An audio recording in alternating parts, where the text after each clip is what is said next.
नमस्कार भाइयों। आज आपका BSCM क्लासेज यूट्यूब पर स्वागत है, अभिनंदन है। आज हम कवि परिचय नागार्जुन को पढ़ते हैं, जो कक्षा 9 से 12 तक एवं फर्स्ट ग्रेड सेकंड ग्रेड के लिए भी बहुत उपयोगी है। देखिए, आज हम महाकवि नागार्जुन के बारे में पढ़ते हैं। देखिए, नागार्जुन का जन्म 1911 में और मृत्यु 1998 में हुई थी। जन्म 1911 में। इनका मूल नाम वैद्यनाथ मिश्र था। वैद्यनाथ मिश्र था। देखो, इनके परिवार में जैसे ही बच्चे जन्म लेते उसके बाद में तुरंत मर जाते, इसलिए इनका नाम नजर से बचाने के लिए कक्कड़ रखा गया, बुरा नाम रखा गया, जिससे नाम ये इतना बुरा कि नजर कहां से लगे। फिर उसके बाद में इनके सामने भी बहुत विपत्ति आई। इनकी माता भी, इनके 6 भाई मर गए थे, मात्र यही बचे थे। ये बिल्कुल अक्कड़ फक्कड़ घुमक्कड़ स्वभाव के थे। देखिए, इनका जन्म 1911 में सतलखा दरभंगा में हुआ था। कहां पर हुआ था? सतलखा दरभंगा मधुबनी बिहार में हुआ था।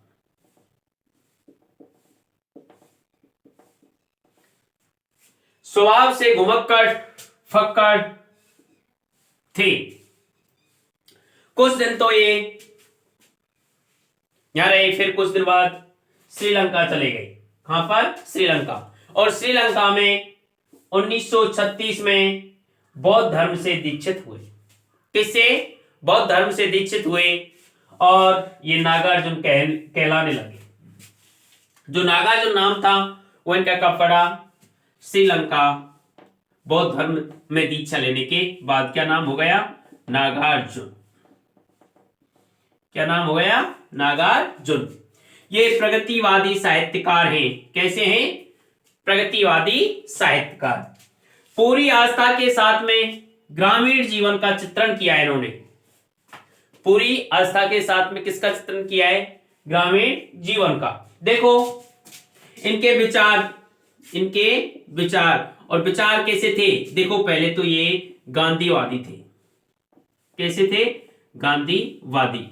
फिर इन्होंने नेहरू से बहुत प्रभावित थे, लेकिन बाद में नेहरू को भी इन्होंने त्याग दिया। फिर इंदिरा गांधी को भी त्याग दिया। फिर ये मार्क्सवादी में आए, लेकिन इनको मार्क्सवाद भी अच्छा नहीं लगा। इनका कहना यह था कि जो हमारे लिए सरकार, जो भी नेता मजदूरों के लिए, किसानों के लिए अच्छा करेगा, वही हमारा नेता होगा। भ्रष्टाचार, राजनीतिक स्वार्थ एवं सामाजिक विघटन के बहुत विरोधी थे। और जो आधुनिक युग का कबीर माना जाता है, किसे? नागार्जुन को। किसको? नागार्जुन को आधुनिक युग का कबीर कहते हैं। और देखें तो साहित्य अकादमी पुरस्कार मिला इनको। कौन सा पुरस्कार? साहित्य अकादमी पुरस्कार। और किस पर मिला? पत्रहीन नग्न गाछ पर। इनको कौन सा पुरस्कार मिला? साहित्यिक पुरस्कार। और जो पत्रहीन नग्न गाछ, जो इनका काव्य है, वो कौन सी भाषा में है? मैथिली भाषा की रचना है। कैसी रचना है? मैथिली भाषा की रचना है। इनकी कविता गांव की चौपाल से लेकर के, किससे? गांव की चौपाल से लेकर के और साहित्यिक बोध की कविता के रूप में प्रसिद्ध हुई। एक गांव की चौपाल से लेकर के इनकी कविता कहां तक? साहित्यिक बोध तक प्रसिद्ध हुई। अगर इनके कृतित्व देखते हैं, क्या देखते हैं? कृतित्व। तो युगधारा, और युगधारा 1956 में। युगधारा कब? 1956 में। सतरंगे पंखों वाली। कैसे? सतरंगे पंखों वाली। और प्यासी पथराई आंखें। प्यासी पथराई आंखें और तालाब की मछलियां। आगे हजार हजार बाहों वाली। देखो, सबसे पहले युगधरा, उसके बाद में सतरंगे पंखों वाली, प्यासी पथराई आंखें, तालाब की मछलियां, हजार हजार बाहों वाली, तुमने कहा था, तुमने कहा था। और एक रचना है कि तुमने ऐसा क्या कह दिया, आखिर ऐसा क्या कह दिया, हजार हजार बाहों वाली, तुमने कहा था, बादल को घिरते देखा है। बहुत अच्छी कविता है इनकी। बादल को घिरते देखा है, यमल धवल पर बादल को घिरते देखा है। देखिए, और पुरानी जूतियों का कोरस, पुरानी जूतियों का कोरस, मिलिट्री का बूढ़ा घोड़ा, मिलिट्री का बूढ़ा घोड़ा। और देखे तो आखिर ऐसा क्या कह दिया मैंने। अब ये इनके दो उपन्यास हैं, एक तो बाबा बटेश्वर नाथ रथीनाथ की चाची, एक और है वरुण के बेटे, ठीक है ना। ये क्या है, इनके उपन्यास हैं। और अन्य रचनाएं देखें, क्या अन्य रचनाएं देखें तो जैसे प्रेत का बयान, चन्नाजोर गरम, चन्नाजोर गरम, और खून और शोले, ये अन्य रचनाएं। जैसे ये देखें, एक व्यक्ति एक युग, एक व्यक्ति एक युग, तो ये इनका आलोचनात्मक ग्रंथ है। कैसा है, आलोचनात्मक ग्रंथ है, आलोचनात्मक ग्रंथ है। कैसा है, आलोचनात्मक ग्रंथ। और ये लिखा था इन्होंने निराला जी पर। किस पर लिखा था, निराला जी पर। किस पर लिखा था, निराला जी पर। अर्थात हमने नागार्जुन को पढ़ा, नागार्जुन का जन्म कब हुआ था, 1911 में हुआ था। कब हुआ था, 1911 में हुआ था। इनका जो जन्म है वो सतलखा दरभंगा मधुबनी बिहार में हुआ था। और उनका जो बचपन का नाम था वो क्या था, वैद्यनाथ मिश्र था। स्वभाव से घुमक्कड़ स्वभाव के, फक्कड़ स्वभाव के थे।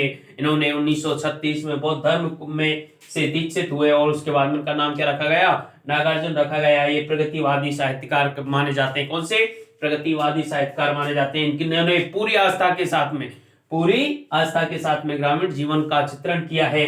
ये इनके विचार गांधीवादी, मार्क्सवादी रहे हैं। और ये भ्रष्टाचार, राजनीतिक एवं सामाजिक विघटन के कैसे रहे, विरोधी रहे। और नागार्जुन को इस समय किसका कवि माना जाता है, आधुनिक कवि माना जाता है। इन्होंने को साहित्य अकादमी पुरस्कार मिला। कौन सा, साहित्य अकादमी पुरस्कार मिला। और वो किस पर मिला था, पत्रहीन नग्न गाछ, जो इनकी रचना है वो किसमें है, मैथिली भाषा में है। इनकी जो कविताएं हैं, रचनाएं हैं, वो गांव की चौपाल से लेकर के, किससे, गांव की चौपाल से लेकर के और कहां तक, जो साहित्यिक बोध है वहां तक प्रसिद्ध हुई। इनके कृतित्व देखें तो युगधरा, कौन सी युगधरा, जो 1956 में, सतरंगे पंखों वाली, प्यासी पथराई आंखें, तालाब की मछलियां, हजार हजार बाहों वाली, तुमने कहा था, बादल को घिरते देखा है, पुरानी जूतियों का कोरस, मिलिट्री का बूढ़ा घोड़ा, और देखा है आखिर ऐसा क्या कह दिया मैंने, आखिर ऐसा क्या कह दिया मैंने। अगर इनके क्या देखे जाएं, उपन्यास देखे जाएं तो उपन्यासों में है बाबा बटेश्वर नाथ और रथीनाथ की चाची, वरुण के बेटे। और अन्य रचना देखे तो जैसे प्रेत का बयान, चन्नाजोर गरम, खून और शोले। और इनकी एक आलोचनात्मक ग्रंथ है जो किस पर लिखा है, निराला जी पर लिखा है। किस पर लिखा है, निराला जी पर लिखा है। और उसका नाम है एक व्यक्ति और एक युग, एक व्यक्ति और एक युग। धन्यवाद, नमस्कार।